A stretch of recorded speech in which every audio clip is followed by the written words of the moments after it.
I am Shelley Woodruff. As Joe said, I am one of the pastors here at First Baptist Church of Decatur, and it's always a privilege to be able to welcome you to Conversations events. During these events, we get the chance to partner with Georgia Center for the Book, and what we do, what I guess our tagline, so to speak, is we say that we are giving space to have conversations that matter. These are conversations that will inform us, they might challenge us or convict us. They might teach us something new about the world or illuminate part of our world.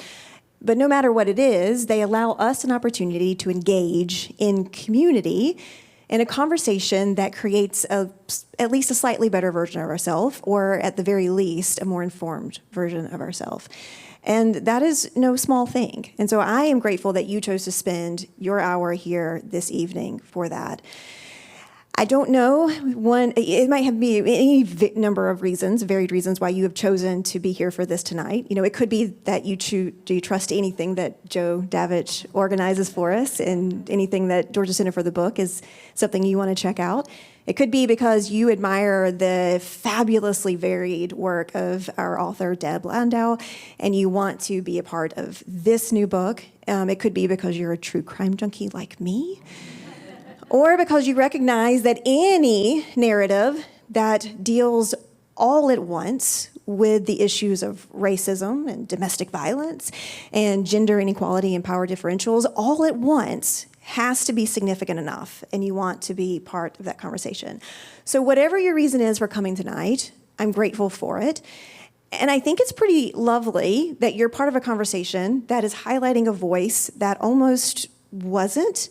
I think history could have easily swept aside our main character for tonight, Lita, and because of this book, her voice is now part of this conversation.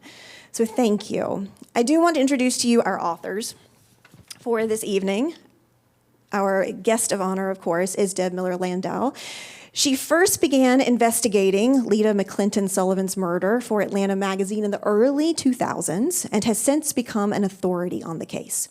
Her article on the murder was anthologized in Harper Perennial's Best American Crime Writing, and her work has been cited by news stories and TV documentaries, including America's Most Wanted. That gave me nightmares as a kid.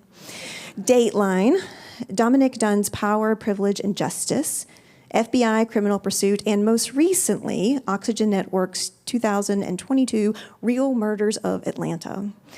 Additionally, she appears as a primary on-screen expert in BET's 2019 docudrama, Murder in the Thirst.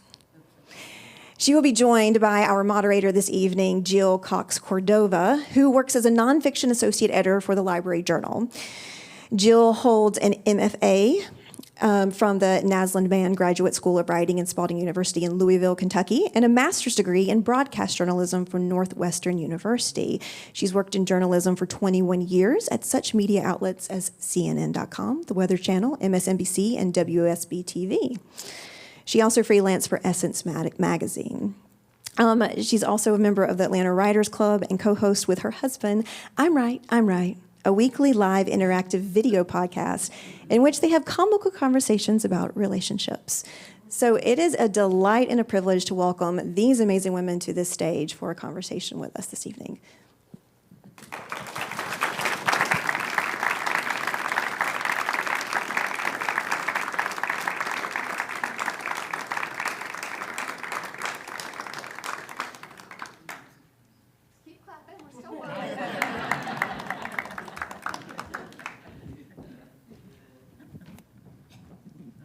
Well, hello, everyone. How are you? I second the sentiment that we're grateful that you're all here. Tonight, I have the honor of having a conversation with Deb Miller Landau. And I want to start off, just start the conversation right off. And by the way, you all will get a chance to ask questions about 45 minutes in, okay? So Deb, I want to start the conversation off with how we met. You posted recently when you were promoting that you were going to be here, that you engaged me in a gut check. What did you mean by that? So while I was working on, kind of finishing up the book, I wanted to really have somebody who was both an editor and also a black woman in Atlanta to read the book and tell me where my blind spots were. Where did I go wrong? What was a red flag? What stood out? And I was terrified to send my manuscript to get gut checked like that, because I was just so afraid of saying the wrong things, of misrepresenting Atlanta, misrepresenting the black experience or potentially Lita's experience. And friends through the Georgia Anti-Racist Action? Seeing Whiteness for Anti-Racist Action group in Atlanta. My friend Della connected me with somebody who knew Jill, and Jill and I became fast friends. And Jill was incredibly quick and thorough with the manuscript, and came back with so much graciousness, and it opened up the door for us to have a lot of really great conversations, and it sort of became this great friendship. So when I had the opportunity, Joe contacted us to do a book signing. I was like, Jill, you want to talk on stage? And here we are. Here we are. Okay. I suspect that many of you already know the case and may have been here when the case happened. By a show of hands? Wow. Okay. For those that didn't raise their hands, Deb, remind everyone of this case. So on a January day in 1987, Lita McClinton Sullivan was going through a pretty intense divorce from her husband, and she was a black woman living in Buckhead, and her husband was down living in Florida, and they were going through a contentious divorce.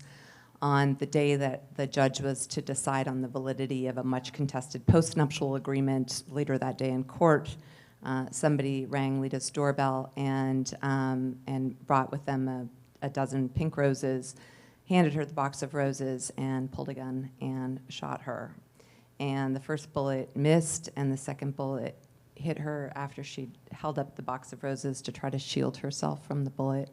And she was rushed to Piedmont Hospital, the place that she was born, and died half an hour later.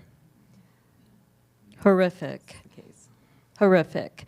So that was 1987. We heard in your introduction that you first wrote about a retrospective in 2004. So why a book in 2024? Yeah, so I first, as Jill said, got a hold of this story as a writer for Atlanta Magazine when I was living in Atlanta. And it was 2003, 2004, 17 years after the murder. So a long stretch after the murder had happened. I didn't know of the story, but I soon came to realize that it was a huge story in Atlanta and beyond. And I think I was sort of asked to do it because to bring sort of an outsider's perspective, some fresh eyes, if you will, to the story. It was a pivotal time in the case, and I got a hold of it and was sort of, at that point, 17 years after the fact, and really just incredulous, like, why hadn't this been solved? Why had nobody been convicted of murder at this point? And really sunk my teeth into it. One of the things that really struck me back then was Emery and Joanne McClinton, Lita's parents, who are incredible community members. I'm sure some of you know them. And they were just, if not for them, I think the case would remain unsolved today. And it really, really touched me. And then, fast forward, I moved away from Atlanta, brought my little banker's box of files with me, and could never really part with it because I think there were so many things that I was still curious about the story that I don't think I and others had covered fully at the time, but I didn't really understand what that meant. I'm like afraid to turn my head because the mic goes over here. Okay, I'm gonna get over it. And so kind of fast forward to the summer of 2020. I'm living in Portland, Oregon. It's the summer of George Floyd, of course, and in Portland there were, a lot of protests happening in the streets, and I participated in them largely peaceful protests, but I recognize that it was being shown in the media as though we were having, riots on the streets, and it got me thinking about, well, this is so interesting the way this story is being told, and it got me thinking about Lita's story, and also in the light of the kind of Black Lives Matter movement, it got me really thinking about my own role in upholding, white dominance and culture, and made me start sort of thinking about like what did I miss in this story, and what can this story teach us today? So that's kind of the genesis of why I wrote the book. I was speaking with my editor from Atlanta Magazine, who at the time was an editor there, then left, and now is the editor at Atlanta Magazine again. And he said, you've got so much passion for this still, so maybe it's time to write a book. You mentioned that you, and we know from reading the book, the book came out last week, so maybe all of you haven't read it yet, but I hope that you get it. I did read the book, and you met with the McClintons a lot as part of your research. Explain to us, we as journalists, many times people, when they see journalists coming after something tragic has happened, the last thing they want to do is talk to a journalist, right? So explain how you were able to communicate with the McClintons and work with them and to write this book. Yeah, so I was a little afraid to contact them again. What if they didn't want to do this? What if they didn't want me doing this? What if,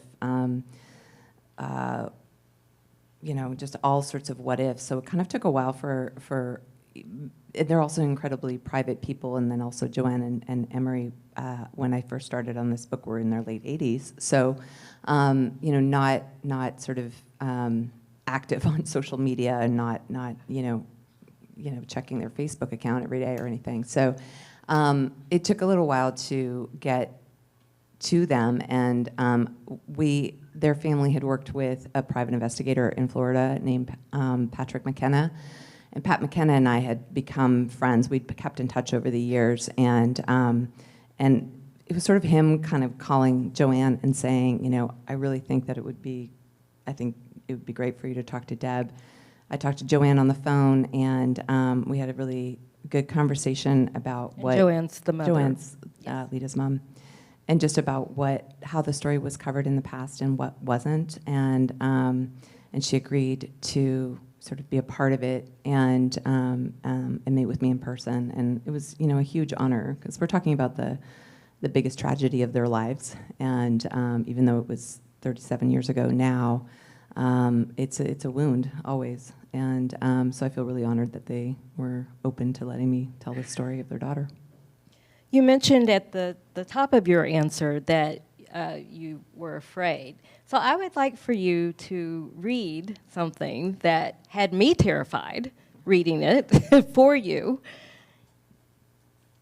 Okay. So I'm going to read a chunk from the prologue. Oh, I need my glasses. So maybe this will give you a taste. All right. Whoops. This is a lot to manage. Okay. I'm sitting in a rented Pacifica minivan in a desolate parking lot at City Lake Park in Albemarle, North Carolina, waiting to meet a man recently released from prison for orchestrating a murder. For decades, newspaper headlines across the country called him the hitman, hitman found, suspected hitman charged in killing of black socialite, hitman released. I spent months hunting him down before he finally called me. I was at the grocery store buying milk, and we've talked or emailed several times since. He knows I'm coming, but he's ghosted me for the last couple of weeks, and now I fear I've made the trip for nothing. I've taken a red-eye to Charlotte from my home in Oregon, achieved only a couple of hours of neck-jerking airplane sleep, and now find myself in a tiny town in the middle of nowhere. For what? I first wrote a retrospective about the brutal 1987 murder of Lita McClinton Sullivan for Atlanta Magazine in 2004. It was a case that shook the city, later the country, and still later the world. A black socialite from a politically powerful Atlanta family gunned down in broad daylight in one of the most upscale, whitest neighborhoods in Georgia. For a decade, the case went cold, unnervingly frigid. Journalists like me followed it for years. Lawyers didn't sleep. Cops took it to their graves, and Lita's family pushed and bent until they almost broke. I'd been a writer for a decade when I got the Atlanta Magazine assignment, but this was the first true crime story I'd ever covered, and I fell into it hard. I got pulled in by reading police reports, news stories, and endless court documents. But what really climbed under my skin was the humanity and depravity of it all. What makes people become who they are? What leads us to the choices we make? The story had impacted me so much I still had the banker's box full of files upon whose lid I'd scrawled Sullivan with black Sharpie decades prior. Then, as the world was in lockdown in May of 2020, George Floyd was murdered by police in Minneapolis, and something in me shifted. In the eye-stinging haze of pepper spray and the reverb that followed that summer, I began thinking about Lita and the McClinton family in this new day of reckoning. How clearly had I seen Lita the first time I wrote the story? I felt increasingly called to re-examine not only Lita's life and death, but my own exploration of it too. So here I am, rubbing crusty bits of sleep from the tender crannies of my eyeballs in a rented minivan in a tiny town in the middle of nowhere, trying to talk to a hitman. It's January 13th, 2023, and unseasonably cold. No one is out, save for a couple of weathered souls walking into the forest playing disc golf. I check my phone again, still no text from the hitman. I feel a mix of relief and disappointment. I'm not entirely sure what I'm hoping he'll tell me, other than his side of the story. I sigh and scroll to the Lita album in the Photos app on my phone and look at her pensive, beautiful face. I decide not to wait any longer and dial his number. To my surprise, he answers right away. Where are you at? He says in his big, booming voice. No pleasantries, no small talk. In an Elbrum Mall, I say. Yeah, I know, he says, like I'm stupid. Where? I tell him I'm at the park, but before I can suggest a coffee shop, somewhere warm, safe, and with people around, he interrupts and says he's on his way. Click. I panic, looking around the empty parking lot, the quiet lake. I wonder briefly if there are bodies in that water. What would happen if the cops found my empty minivan? This isn't how it's supposed to go. Literally no one knows where I am. I turn on location sharing and shoot a text to my friend in Atlanta. Meeting hitman in 5. She sends back a wide-eyed emoji, and even though it's freezing, I begin to sweat. I take a deep breath, look at Lita one last time, and think, whatever happens today, it's a good reminder. It all starts and ends with Lita McClinton Sullivan. I'll just stop there. And that's how it starts, everybody. That's how this book starts. Okay, so you were waiting for a hitman. You're a woman. You were by yourself. Until you sent that text, no one knew where you were. And I also know that the article that you wrote that was in the anthology, you, out of all the best American crime stories of that year, yours was the only one written by a woman. So I would like for you to speak about how you used how your sensibility of telling this story came into play because you're a woman, and you focused on a woman, not just the case. You really we really got a full picture of who Lita McClinton was. Yeah, that's a great question. I think, as I've thought about it a lot, I think, back in the day, men were writing about true crime more, and you would get a lot more kind of police procedurals, sort of the grisly crime scene details. And, I wasn't really in it for the crime. I was in it for the justice. And I really wanted to understand what had led to that point. I kind of want to understand what makes people tick. And I think that, it's interesting because I think the victims of violent crime are predominantly women, and the perpetrators are almost always men, and yet the consumers of true crime stories are generally women. And I think there's something in us that, we grow up having to have a kind of hypervigilance around our safety and our and I think the thing that makes women maybe potentially a little bit more sort of empathetic or perceptive to human behavior is because of that hypervigilance. So to me, I really was more interested in understanding, what makes people do the things that they do, what are people's experiences like. So I think that sort of extended into this project. It wasn't really about, the crime itself. Was really hard to write. But I think the trying to understand what led to it before and after was far more interesting to me. Absolutely, and that really comes across. I would like, you've received a lot of coverage of your book already, even though it's been out a week, right? And I would like to read, because I work for the Library Journal, I would like to read the verdict from the starred review that you received from the Library Journal. A highly readable account of murder and systemic racism. This title is a compelling example of how to take stories that make headlines and find the deeper, more nuanced narrative strains that rarely come across in the media. So I think, especially for this audience, Deb, many of them raised their hand. They already know the case. So can you talk about some of those nuances that are in the book, things that they don't know already? About Lita. Yeah. So probably this audience would know in Atlanta more than anywhere else in the country, but Lita was, grew up in Atlanta's West Side neighborhoods that had sort of grown from white to black in the segregationists movement when whites fled that part of town.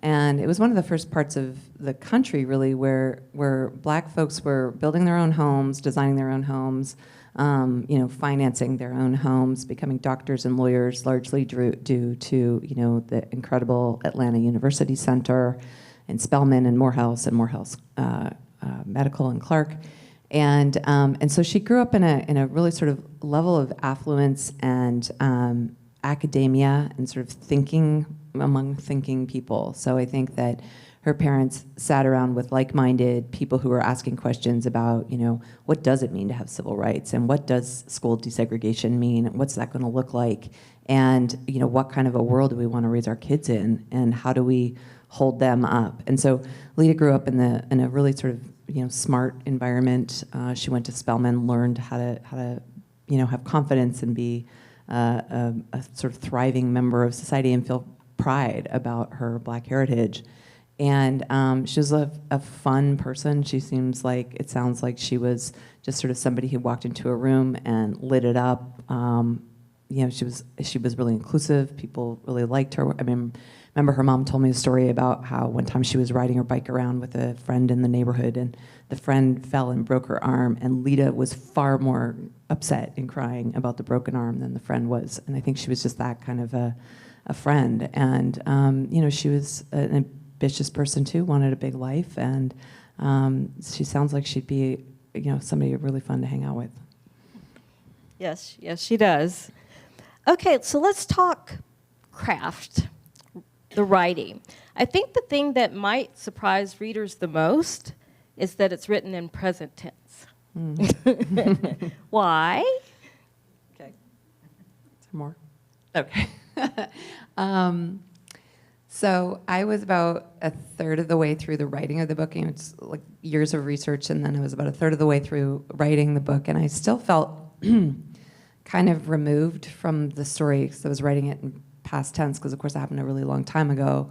And I made sort of two decisions as a writer, and one was to write in present tense, which, if anybody's a writer in the audience, is really hard. It's technically difficult, especially when you're talking to people and interviewing people about something that happened back then. So that was sort of something that kind of, that was a decision that I made. And the second decision was I had not put myself in the story at all, because I wanted to kind of keep it centered on Lita and Lita's family. But what I was recognizing is that I was learning a lot about myself in the telling of the story, and that helped with the narrative. So those two decisions really changed it for me and got me really brought into the story. So if you read it now, it sounds like it's happening right now. And I think that that also lends itself to the recognition of it could be happening right now. And some of the themes that are important in the story, including the discussion about race, but we're also talking about, privilege, and we're talking about things like domestic abuse and domestic violence that we didn't have the language for back then, and then, the discussions about race that we were just not having then, or 10 years ago even. And so I think that's what makes this story a lot more relevant. And so I think bringing it into present tense and making it feel like it was happening right now really helps make it relevant to today. You mentioned that you learned a lot about yourself. Like what? So, one of the things that I write about in the prologue of the book, everyone who I interviewed for the book, and there were a lot of people who didn't want to be interviewed. There were people who were deceased or retired or just vanished and gone or not around anymore. But the people that I did interview, every single person I asked the same question, and what did race have to do with this book or this story? And every white person pretty much said, well, it was an interracial couple, but race didn't really have that much to do with it. And every single black person said, of course race had something to do with it. It always has something to do with it. So I didn't know what that meant, really. And so I feel like through the process of talking to so many different people, I think when I talk about the hypervigilance of women, I think black people feel the same thing. There's that sort of walking through with a level of awareness and potentially fear and just sort of vigilance that is required. I think really, really looking at all of the things that come into play, and I talk about it a lot in the book too, about just the justice system. I think we give an extraordinary amount of leeway to our wealthy white men in the world, and I think that's true of today. I think that we attribute different value systems to men and have throughout history. Sort of, it's okay for you to do all these things, but for women it's different. And then I think for black women it's sort of doubly so. And I realized that Lita was this sort of spectacular person in her life, but because of the things that happened after her death, she also had to be spectacular in death. And that was just a lot to learn about, and it's made me think differently about pretty much everything. Your research for this book is meticulous. How did you determine what to keep in and what to omit? And is there enough for a whole other book? There could be. That's the thing. It's like, if anybody, every job really in some ways, it's like, what's important, what's not? What do I keep my focus on? What don't I? There was a lot that got left out of the book, partially because I guess the research. So every single sentence that's in the book comes from research. So whether it's court depositions, court documents, news reports, I lent on the work of earlier reporters and who did a phenomenal job, including Bill Montgomery from the AJC. Shout out to him, who just sort of chronicle it along the way. And while you're in the middle of it, you're just writing about the facts and what's happening. And so it's always interesting to go back and look at what was said in the news media and put it under the filters of what we're looking at today and kind of apply that to it. So I wanted it to not be bogged down. I wanted it to feel like a novel. I wanted it to feel like just immersion that you're not sort of slogging through anyway. So it was a lot of leaving out things, and that decision, you're just like, I don't know if it's the right decision or not, you just sort of do. And so, yeah, there's a lot of things that when people ask me about it, I'm like, I can't remember if that's in the book or not.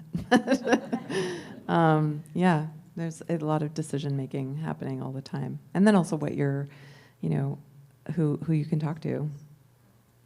Yeah. Absolutely. So one of the things that struck me is, I knew this case, and there were a lot of twists and turns. but hope was woven all throughout the book, like an invisible character. Was that intentional? How did you do that? I love that thought. I think that's such a cool, so no. Wasn't intentional, but I absolutely love that you say that. I mean, it's an interesting thing because we kind of know the story, right? Especially those of us who were aware of the story or who lived it. I mean, it's amazing how many people say, like, where were you on the day that Lita McClinton got murdered? Like, it was a big moment. So we know going in kind of what happens. We know who's responsible pretty much, and we know, what happens with the story. But I think that I've had people tell me that there is this sort of, they feel like there's like hope throughout it, and I think that,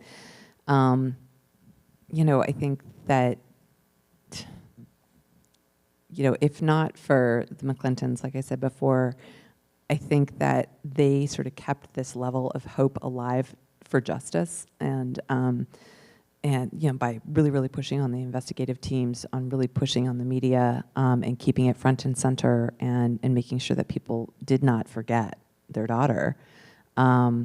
That sort of has this feeling of just like, yes, you want justice for them so much throughout the book. So I think that that's part of it too. Was that your goal for the book? Is that what you want to happen as you do these literary events? Is that my goal? So one of the things that Joanne McClinton said to me is like, Lita was a real person. I don't want you to paint her as though she's not. I want you to tell a real, authentic story that isn't sensationalist, that doesn't sort of lean on, true crime sort of tropes of like, let's build up tension where there isn't, and let's, kind of lean into the gore of it all. Like, she didn't want anything like that. So I think what I want, my goal for the book, I think, is for us to think about how, as people, we're all interconnected, and what happens to one of us happens to all of us, and we're all sort of responsible for the things that happen that are good and the things that happen that aren't, and what's our role and what can we do about it. And so that sounds really lofty, like I want to be preachy about it, but I just think that every life matters, and Lita's can tell us a lot about ourselves, and Jim's behavior can tell us a lot about ourselves too. And so I think that there's a lot to learn from looking at stories from history, again, through the language and the lenses of the things that we're working with today. I mean, I think it really does lend itself to seeing things in a different light. If only we could do that for all of history. I think about history books at school, and, you hear about all the men, fighting wars and doing things, and it's like, I'm pretty sure the women were around doing a few things too. As somebody who's raised children, wouldn't it be interesting to go back and hear those stories told in a way that we could relate to today? So I think it's important. Many authors don't have a say about the cover, but the cover really is striking in that, you said that you want people to remember Lita McClinton, and you certainly do with this cover. Did you have any input with the cover? Yeah, I did. And so this photo, her parents had given me back in 2004. It's a people are used to seeing this photo in news reports and things, and it was a black and white photo, and the cover designer added the color to it, and it sort of, I think the shadow of her in her face, it sort of kind of hits on the black and white dichotomy.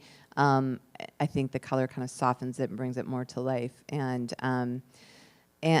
the first round of the cover, I wanted it to look like a literary piece of work as opposed to a true crime book where it's like, black letters and blood and yellow blocks and things like that. And so the first pass had the words sort of over her face, and I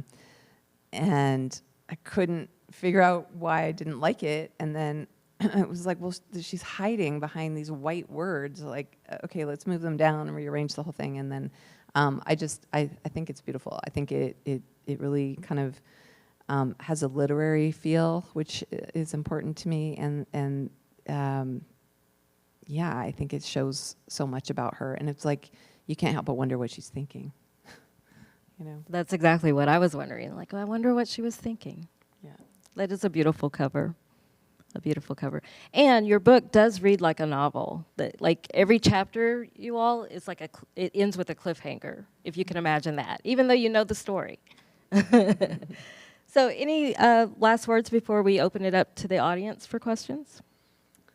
I think that it's really important that the story is embraced again in the media and in the community. And so I thank you all for being here and for being curious about this. So, yeah, open for questions.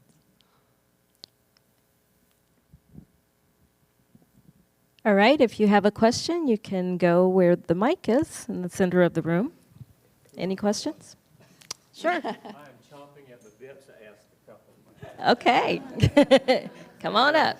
My name is Brad Brown, and I've been following this case for ever. In fact, I lived on Habersham Road when this happened. Oh, wow. And so I lived 2 miles down from where this happened on Slayton Drive. And then I also knew where the florist was, and I had used that florist. So some people that I knew, I'm just prefacing my question for a second, if you bear with me. Some people that I knew the Sullivans, and then also several people that I knew that lived in that neighborhood either bought guns or they were afraid. They didn't know what was going on. They didn't know it was an arranged murder. They didn't know, killers in loose in Buckhead or whatever it was. So I think my question is, I'm interested in Harwood. So when you met him and talked to him, and you may not want to disclose this because I'm sure it's in your book, and this is a very tacky question, did you have to pay him to interview him? I'm just curious. Did you have to give him something in exchange for the interview with him? So he desperately wanted me to pay him. Okay. He wanted me to bring him books on Georgia law. He wanted me to have a private investigator at his disposal, and he wanted money. And I said, I'm not going to do any of that. Because as a journalist, you just never pay sources. Right, and okay. And so he went away for a while and then kind of came back. He was just itching to tell his side of the story, and that's what I could offer him. This is Okay. an opportunity for you to say And your what piece. was his demeanor when you said he was kind of rough and gruff when you Yeah. first chatted with him and talked to him and texted him. So what was he really like in person? So by the time I met Tony, he'd spent 20 years in prison for his role in Lita Sullivan's murder. And, I learned a lot about him. He grew up in a trailer in Albemarle, North Carolina, got in trouble all the time as a kid, finished school in grade 9, and then went to prison for 7 years for petty crimes and got charged as an adult. So he spent between 17 and 25 in prison. And the only person who visited him was his mother. So got out of prison, took jobs, odd jobs here and there. And, I hesitate to sound sympathetic to Tony because his life has just been this series of terrible decisions.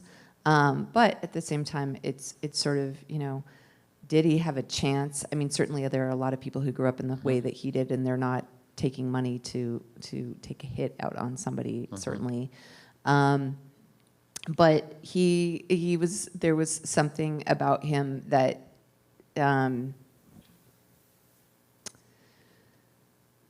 made me see the human in him. Okay. And he, he got out, he pulls up to City Park in Albemarle, and he's in this crappy old pickup truck, and he gets out of his pickup truck, and he's brought his girlfriend, and who's got a little hot pink tote with an oxygen tank. She's just gotten out of the hospital. Oh, my goodness. And I was sort of like, okay. And, I had in my head what he would look like because I'd seen, him from 20 years earlier and things. And, he's 72 and he's got back problems and he's got his same old cowboy hat that he's had forever.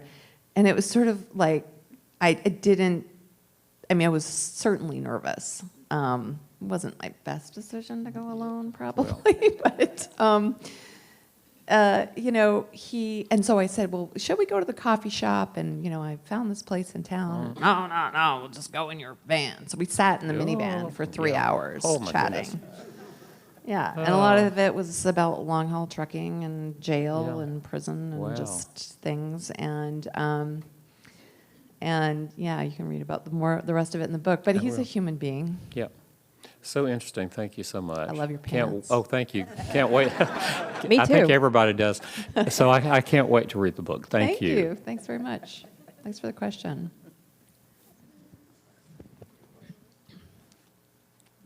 I know it was a conscious decision.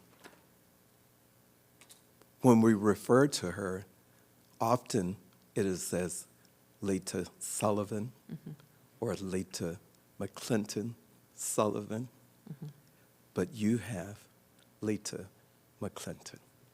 Yep. Was that a conscious decision? Yes. Yeah. I mean, I made a lot of assumptions, but I did make an assumption that if she were to look at the cover and see her name on it, I think she would want her name on it, not his. So, yeah. Thanks for noticing that. Thank you.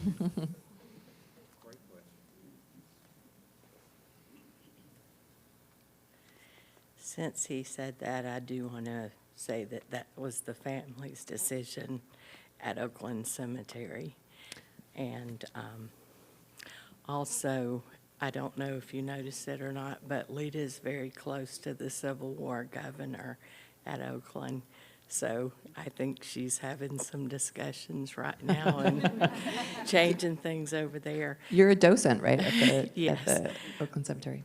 But I wanted to ask you, last night you mentioned that the mom had some concerns, and you mentioned that when you were talking about the wedding day picture. Could you go into what the concerns, the red flags were for the mom? Sure. So Lita and Jim met in April of 1976. So this is, we're just a few years out from Georgia's anti-miscegenation laws being repealed. So interracial couples were, until just a few years prior, it was illegal to be married. So that was sort of alarming and concerning at the time anyway. So her parents, and Jim was 10 years older than Lita, and he was white. He was from Boston. There were all these sort of things that the McClinton family did not want for their daughter. And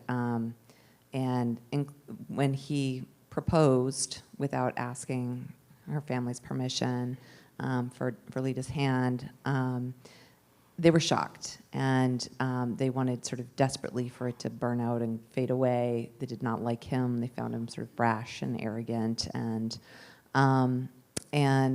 right basically on the eve of the wedding, he let it sort of slip to Lita and then her family that he had been married before. They were Catholic, and that he had 4 children. And that was pretty awful. But the flowers were ordered, the guests were here. I mean, it was just one of those she was pretty determined to go through with it.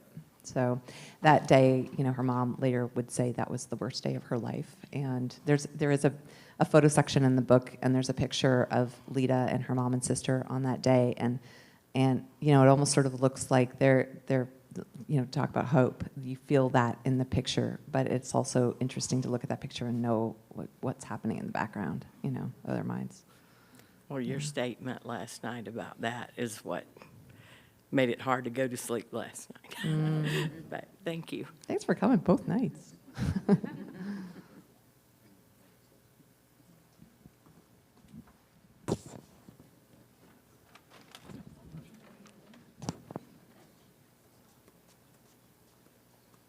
Having not read the book, not lived here, not known anything about it, and listening to that, do you want to comment at all on, was Lita sort of a free spirit or something, that it's all these things were going on, how they came together or what the attraction was? Yeah, I mean, I can only speculate based on what, my research has told me and what family and friends have told me, but sometimes you can't help but who you fall in love with. And there was a time when they were very, very happy, and they had a spark between them. And for the McClintons, I think it was sort of, if we put our foot down and say you cannot marry this man, we might lose you. It's. I have teenagers. It's like the moment you tell them you can't do something, the first thing they do is that thing.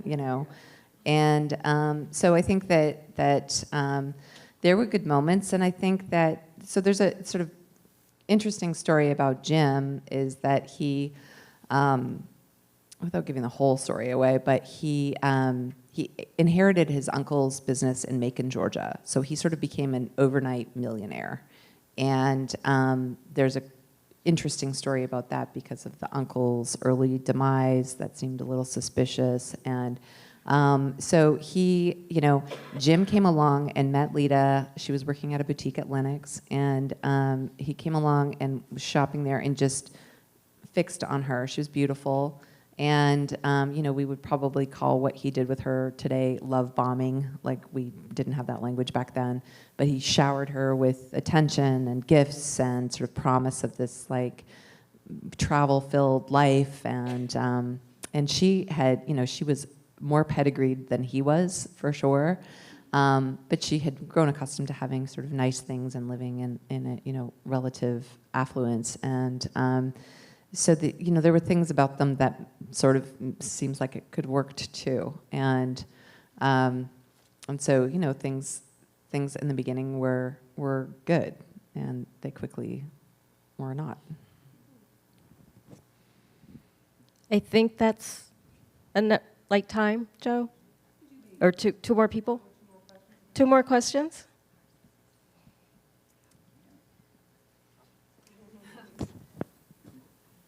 Like my friend, unfortunately, I also haven't had a chance yet to read the book since it's only been out a week, so I haven't, But I just had a question about, I am a true crime aficionada, and I often feel really conflicted when a story in my mind dwells too much on the perpetrator versus the person who was acted against. And so I was wondering, how did you process that when you were thinking? You've made it clear that you wanted your focus on Lita on this, but how did you figure out how you were going to deal with her husband's motivations? And you've seen you found the humanity in the actual hitman, but how did you think about with the person who was really the cause of it, the person who hired the hitman?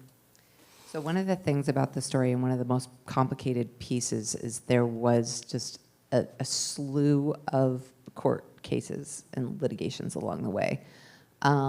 There was a big one in 1992. So this is 5 years after 5 years after the murder. There was a statute, a sort of little-known statute that kind of said that if you used telecommunications, meaning the phone at the time, but the internet now, the phone or the internet, to orchestrate a murder across state lines, that elevates it to a federal crime. So there was a federal case. So there was a 5-year statute of limitations on that they had to litigate, or else that statute of limitations would happen. And 6 days before that expiry date, they brought Jim to trial, and it was. Does anybody remember that trial? Reading about that? Yep. Yeah. It was 2 weeks. The prosecution laid out its case, and it seemed pretty convincing. They had a lot of circumstantial evidence, but they lacked sort of anything concrete. But they thought they had enough, and basically when the court adjourned for the weekend. It was one of those weekends in Georgia where it's like super stormy, and there were all sorts of storm reports and people died over the weekend, and everybody came back to court on Monday kind of ready to settle in and hear the defense's side of the story. And the judge basically looked at the McClinton family and said, I'm sorry, there's not enough evidence, and I'm I'm throwing the case out. And Jim was acquitted. And so there was like that gut punch, and there was another gut punch, and another gut punch, and another gut punch, and it just continued. And I think that going back to sort of the conversation around privilege, it's like if you're wealthy and you're white and you're sort of a slick talking person, you can hire better lawyers. And I believe that everybody has the right to their own defense, but I think that some defenders are better than others. And so if you've got the money to keep kind of getting off for crimes that you've committed or getting lesser sentences, or being able to pay your way out of bail, or and get house arrest over going to prison, which is only afforded to a pretty subset of the population, you could potentially get away with murder for 20 years. One more question?